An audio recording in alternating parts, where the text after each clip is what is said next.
তো এই দেখো আমরা তারাপীঠে এসেছি সবাই মিলে মা তারার দর্শন করতে।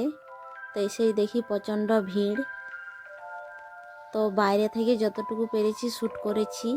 বাইরে থেকেই মা তারার দর্শন করেছি, প্রণাম করেছি, কারণ আমরা ভিতরে এখন 6 মাস যেতে পারবো না, তাই বাইরে থেকেই শ্যুটটা করেছি। তো তোমরা দেখো। তো প্রচণ্ড ভিড় আছে। মা তারার দর্শন করে প্রসাদ পেয়ে গেছি। তো প্রসাদ খেয়ে নেবো, চলো তোমরা দেখতে থাকো। তো প্রসাদ খাওয়ার পর চলে এসেছি বাইরে, ওটা ছবি তুলবো, ভিডিও করব,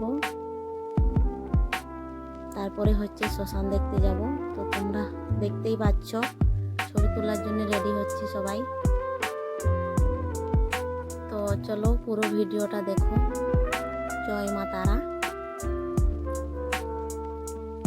তো আমরা সবাই মিলে চলে এলাম আবার শ্মশান দেখতে। এই দেখো শ্মশানের রাস্তায় যাচ্ছি। তো চলো তোমাদেরকেও দেখাই কোথায় বডি পোড়ানো হয় ইলেকট্রিতে। তো এই দেখো চলে এসেছি আমরা, যে এখানে বডি পোড়ানো হয় ইলেকট্রিতে, তার পাশেই রয়েছে কাঠে পোড়ানো হয়। তো এখানে আমরা যাব নাই, এখান থেকে ঘুরে যাব। তো দেখো ইলেকট্রিক দুটো চুলা রয়েছে, এখানে বডি পোড়ানো হয়। তো চলো তোমরা পুরো ভিডিওটা দেখো। যদি ভালো লাগে তো লাইক কমেন্ট শেয়ার করো, আর আমার পাশে থেকো। পুরো ভিডিওটা শেষ অবধি দেখো বন্ধুরা।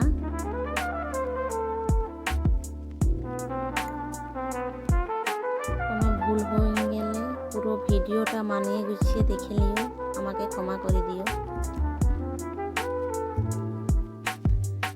তো চলো শ্মশান থেকে চলে এলাম আবার মন্দিরে, এবার হচ্ছে যাব বাড়ি।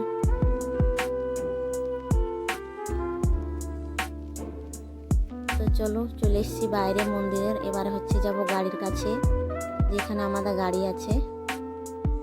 তো চলো পুরো ভিডিওটা দেখো, লাইক কমেন্ট শেয়ার করে পাশে থেকো। তো টাটা বন্ধুরা, আবার আসছে একটা নতুন